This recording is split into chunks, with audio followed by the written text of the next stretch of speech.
नमस्कार मंडळी, मी शेतकऱ्याची ब्लॉगर मोना. तर आज आम्ही निघाली साताऱ्याला. माझ्या चुलत नंदेचं लग्न होतं बरं का.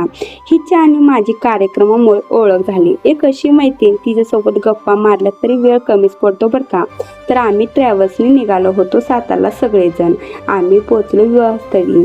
सगळ्यांनी उतरून वगैरे घेतले, जरा थोडंसं फ्रेश झालो, बॅगा वगैरे घेतल्या. त्यांनी स्वागत पण केले आमचं. पुढे काय भेटीगाठीचा कार्यक्रम सुरू झाला होता. भेटीगाठीचा कार्यक्रम पार पडला.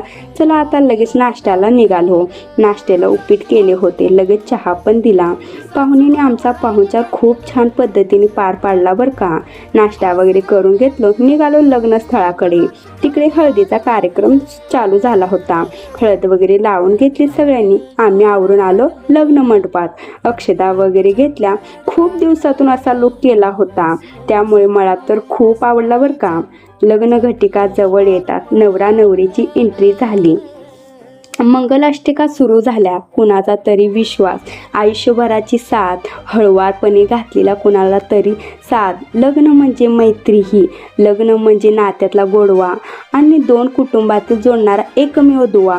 लग्न सोहळा तर पार पडला बरं का. आम्ही निघालो जेवायला. बसून घेतलं, जेवण वगैरे केलं. लग्न सोहळा तर पार पडला. मी निघाले गावाकडे. बस भेटली. चला म्हणलं आता निघावं. आजच्यासाठी एवढंच होतं बरं का. भेटूया उद्याच्या ब्लॉगमध्ये. चला तर बाय बाय.